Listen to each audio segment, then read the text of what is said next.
जय हिंद दोस्तों, मैं गोपाल साहू आप सभी का स्वागत करता हूं। आशा करता हूं कि आप सभी अच्छे होंगे। दोस्तों, हिंदी की टॉपिक वाइज प्रैक्टिस सेट में आपका स्वागत है। तो आइए जानते हैं आज की पहला क्वेश्चन। ठीक है, कि जो वर्णमाला होता है वो किसे कहते हैं। अगर वर्णमाला की बात की जाए तो जो वर्णमाला होता है वो क्या होता है, वर्णों का क्रमबद्ध समूह। ठीक है, जो वर्णमाला होता है वो वर्णों को क्रमबद्ध समूह को ही क्या बोला जाता है, वर्णमाला। तो इसका हो जाएगा option number D.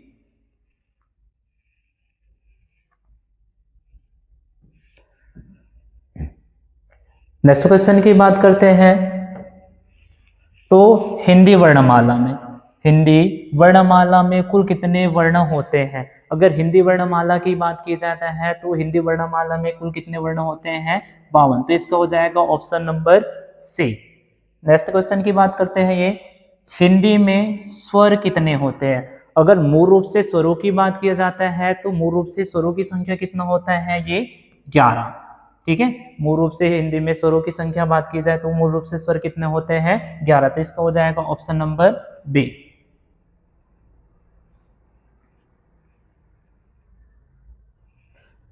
Next question,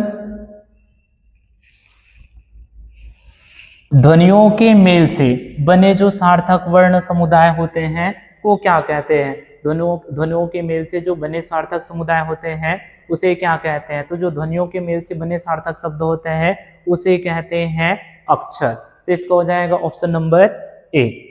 Hindi में व्यंजन कितने होते हैं। अगर व्यंजन की बात की जाए मूल रूप से व्यंजनों की संख्या कितने होते हैं, 33। तो इसका हो जाएगा ऑप्शन नंबर ए।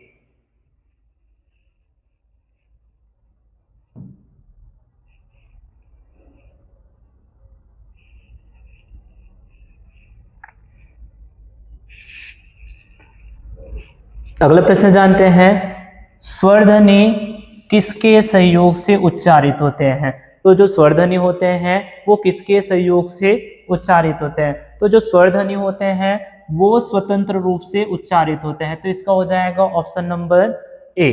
ठीक है, वो ना तो व्यंजन के सहयोग लेते हैं ना तो विसर्ग के सहयोग लेते हैं। इस तरह से जो स्वर होते हैं वो स्वतंत्र रूप से उच्चारित होते हैं।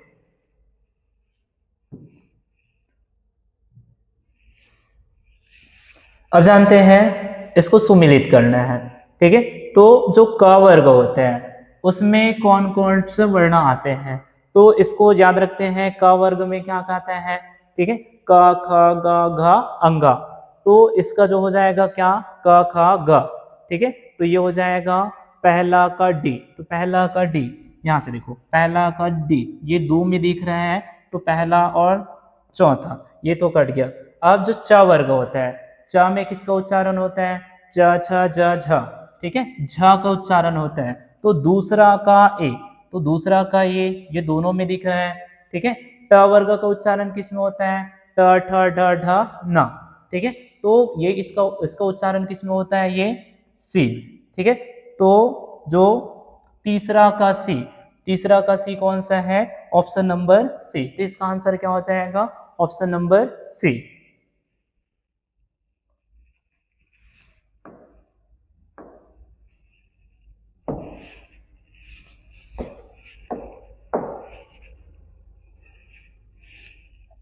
अब जानते हैं अगला प्रश्न के बारे में।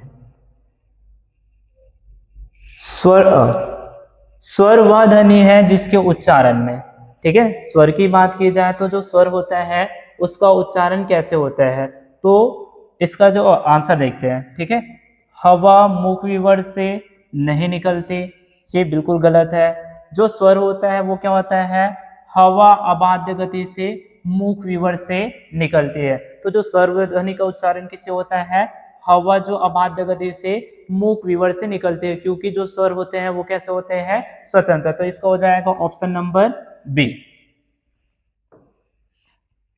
अगला प्रश्न की बात करते हैं। तो जो अगला प्रश्न है, ठीक है, स्वर वर्ण कौन सा है। स्वर वर्ण की बात की जाए तो ये कौन सा है, ठीक है, क ख ग, ये तो व्यंजन होता है तो ये नहीं हो सकता। ठीक है, च छ झ, ये भी नहीं हो सकता। ई उ, तो ये हो जाएगा क्या, स्वर्ण वर्ण। ठीक है, तो ये हो जाएगा ऑप्शन नंबर बी। हिंदी में मूल स्वरों की संख्या कुल कितनी होती है? हिंदी में अगर मूल स्वरों की संख्या बात की जाए, मूल स्वरों की संख्या, ठीक है, तो जो मूल स्वर होते हैं वो क्या होते हैं, 4। मूल स्वर कौन कौन सा होते हैं, ये आ, ई, उ और री। इस तरह से जो हिंदी में मूल स्वरों की संख्या वो होता है कितना, 4।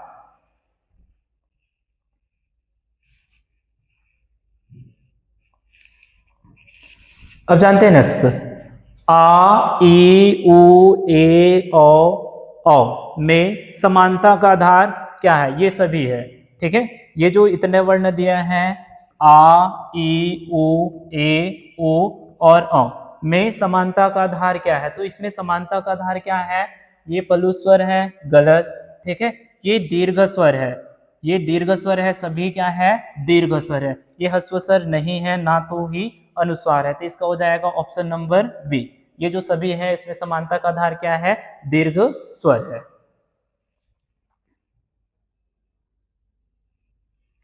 अगला प्रश्न, हिंदी में पश्च जो स्वर होता है, ठीक है, जो पश्च स्वर होता है वो कौन कौन सा है? अगर पश्च स्वर की बात की, इसको एक ट्रिक से याद किए थे। ठीक है, जो अग्रस्वर था, अग्रस्वर जिसका उच्चारण जीभ के अग्रभाग से होता है उसे बोलते थे अग्रस्वर। ठीक है, जो मध्य स्वर होता है जिसमें जीभ का उच्चारण जिसके मध्य भाग से होता था, और जो पश्च स्वर होता है जीभ के पश्चिम भाग से होता है। तो पश्च स्वर की बात की जाए तो यहाँ देखो, आ जो होता है वो होता है मध्य स्वर, और ई ए ये होता है क्या, अग्रस्वर होता है। तो इसका हो जाएगा ऑप्शन नंबर डी। ठीक है, उ और अ, इन सब का जो उच्चारण होता है वो किससे होता है, ठीक है, पश्च स्वरों से।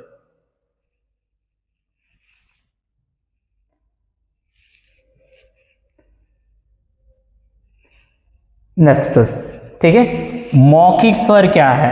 जो मौखिक रूप से पूछे जाते हैं वो स्वर क्या है? तो मौखिक स्वरों की बात की जाए तो ये क्या होगा, ठीक है, जैसे मूल स्वरों की बात की जाता है तो ये क्या होता है, 4 आ ए, ठीक है, और रे। तो इसी में मौखिक स्वरों की बात की जाए तो ये होता है क्या, आ ए। तो ये जो होता है वो क्या होता है, मौखिक स्वर। वही स्पर्श व्यंजन वाला वर्ण कौन सा है? स्पर्श व्यंजन वाला वर्ण कौन सा है? जो स्पर्श है व्यंजन था उसको 5 वर्ण में बांटा गया था। ठीक है, एक था क वर्ग, ठीक है, वैसे ही क वर्ग, च वर्ग, ट वर्ग, त वर्ग और प वर्ग, इन 5 वर्गों में बांटा गया था।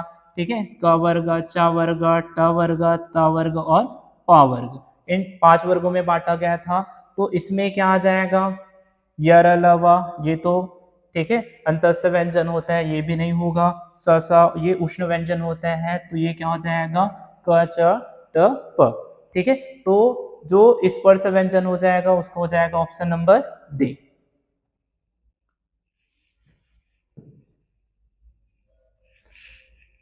अगला प्रश्न की बात करते हैं। ठीक है, नासिक्य व्यंजन क्या होता है? तो जो नासिक्य व्यंजन होता है वो किसी भी, ठीक है, वर्ग के जो पंचम वर्ण होते हैं वो उसे बोला जाता है नासिक्य व्यंजन।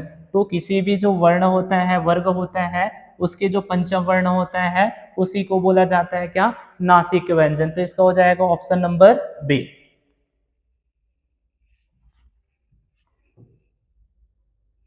अगला प्रश्न, यार अलावा व्यंजनों को कहा जाता है, जो यार अलावा जो व्यंजन होता है उसे क्या कहा जाता है? तो इसे कहा जाता है क्या, अंतस्थ व्यंजन। जो यार अलावा होता है उसे बोला जाता है क्या, अंतस्थ व्यंजन बोला जाता है।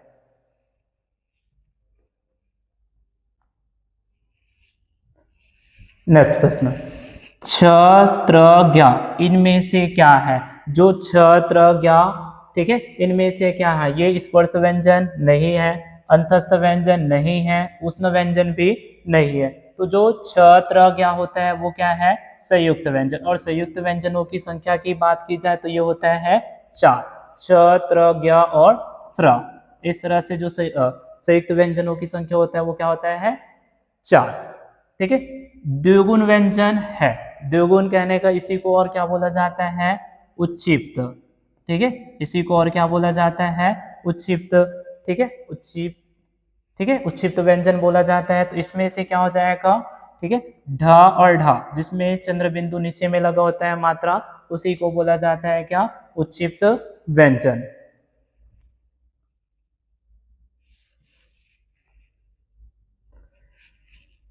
ओष्ठ, ठीक है, जो ओष्ठ है, ध्वनि क्या है, ओष्ठ जो ध्वनि होता है उसका उच्चारण कैसे होता है। तो ओष्ठ से याद रखना था क्या हमें, KTM2, KTM2। इस ट्रिक के माध्यम से याद रखना था, के से क्या होता था, कंठ। ठीक है, कंठ से उच्चारण। टी से क्या होता था, तालु। एम से क्या होता था, मूर्धा। ठीक है, और डी से क्या होता था, दंत। और ओ से क्या होता था, ओष्ठ से। ठीक है, इस तरह से जो उच्चारण होता था। ठीक है, तो इसको एक ट्रिक के माध्यम से रखते थे। और ओष्ठ से क्या होता था, क से क्या होता था, क वर्ग। ठीक है, तालु से किसका उच्चारण होता था, च वर्ग। मूर्धा से किसका होता था, ट वर्ग। और दंत से किसका होता था, त वर्ग। और ओठ से किसका होता था, प वर्ग। तो प वर्ग में कौन कौन सा आता है, प फ ब भ म। इस तरह से इसका आंसर क्या हो जाएगा, बी। ठीक है, जो प फ ब भ म होता है उसमें किसका उच्चारण होता है, ओठ से।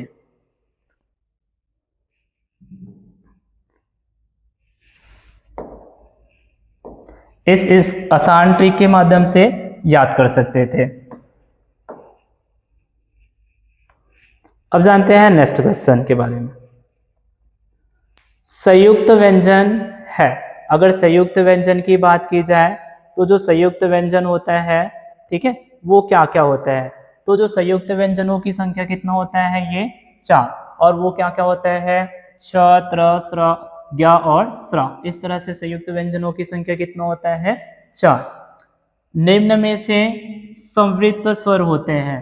ठीक है, संवृत्त स्वर युग्म की बात की जाए तो जो संवृत्त होता है, याद रखने के लिए एक ट्रिक बताया था क्या, सुई, जिसमें ई और छोटी ऊ की मात्रा दिख रहा है। तो इसमें क्या क्या आता है, ई और ऊ। इस तरह से याद रखना था। तो संवृत्त स्वर में क्या आ जाएगा, ई। ठीक है, ऊ। तो इसका आंसर हो जाएगा ये ऑप्शन नंबर ए। तो संवृत्त स्वरों की संख्या 4 होती है। ठीक है, ये आ जाएगा ऑप्शन नंबर ए, ऊ।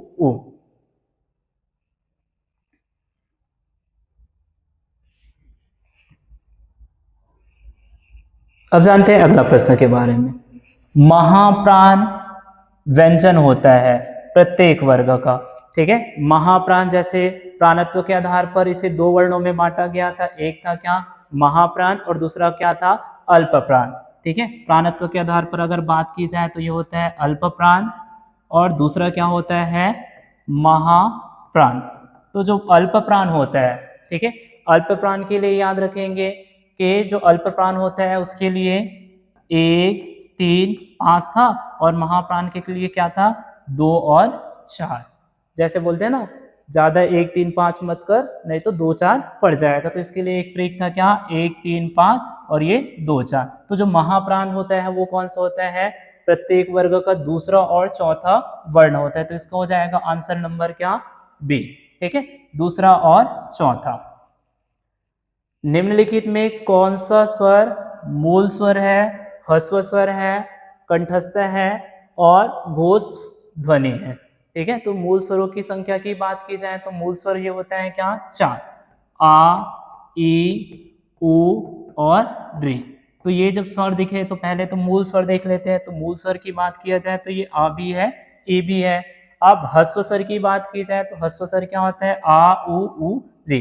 तो ये भी होता है। लेकिन जब कंठ से बात की जाता है तो कंठ से सिर्फ किसका उच्चारण होता है, ठीक है, आ, इसका उच्चारण होता है। तो ये बन जाएगा ऑप्शन नंबर ए। ठीक है, तो जो कंठ और घोष से ध्वनि की बात भी की जाए तो ये किसका हो जाएगा, आ का उच्चारण। तो ये हो जाएगा option number A.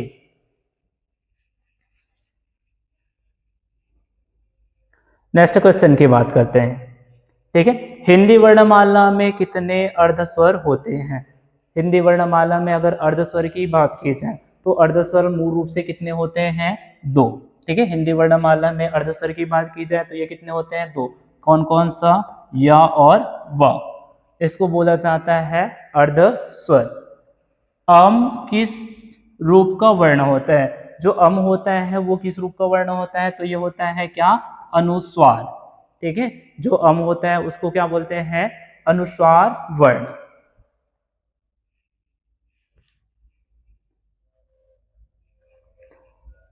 Next question. ठीक है, नेक्स्ट क्वेश्चन की बात की जाए तो मात्रा के आधार पर स्वर स्वर के मुख्यतः कितने भेद होते हैं? मात्रा के आधार पर मूल रूप से अगर स्वरों की बात की जाए तो इनके कितने भेद होते हैं?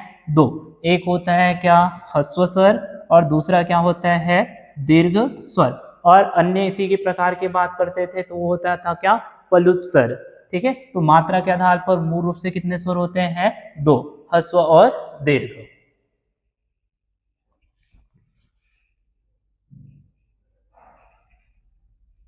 नेक्स्ट, निम्नलिखित में से कौन सा मध्य या केंद्रीय स्वर कहलाता है? ठीक है, तो जो अग्र, मध्य और ठीक है पश्च, ये तीन भागों में बांटा गया था। प्रयोग के जिह्वा के प्रयोग के आधार पर इस जो स्वर है उसको तीन भागों में बांटा गया था। तो इसमें पूछा गया है मध्य स्वर या केंद्रीय स्वर। तो जो मध्य या केंद्रीय स्वर होता है वो कौन सा होता है? आ। तो इसका हो जाएगा ऑप्शन नंबर डी।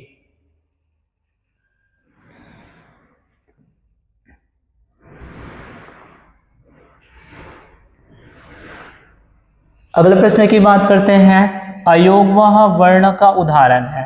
ठीक है, तो अयोगवाह वर्ण की संख्या की बात की जाए तो ये होता है कितना? दो। और कौन कौन सा होता है? अम और आहा। ये जो अयोगवाह होता है उनकी संख्या कितना होता है? दो। और जो अयोगवाह होता है वो कौन कौन सा होता है? अम और आहा।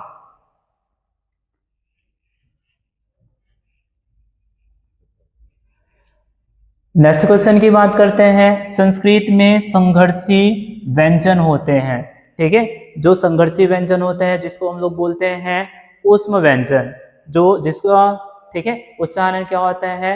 रगड़ या घर्षण से होता है, उसी को बोलते हैं संघर्षी या ऊष्म व्यंजन। तो इनकी ये किसका ठीक है इसका उच्चारण क्या क्या होता है?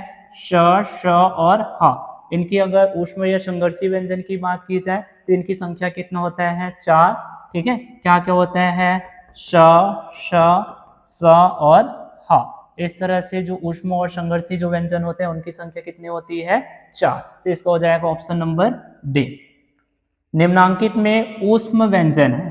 ठीक है, ऊष्म व्यंजन है तो ऊष्म व्यंजन अभी बताया था श, श, श, ह। इस तरह से जो ऊष्म व्यंजन होता है ऊष्म व्यंजनों की संख्या भी कितनी होती है? चार। तो ये हो जाएगा ऑप्शन नंबर डी। इसका हो जाएगा ह। नेक्स्ट क्वेश्चन की बात करते हैं। राम। ठीक है, राम जो शब्द है वो कितने वर्ण, राम शब्द में कितने वर्ण हैं? तो जो राम शब्द है वो कितने वर्णों से मिलकर बना है? तो ये बना है किससे? चार वर्णों से मिलकर।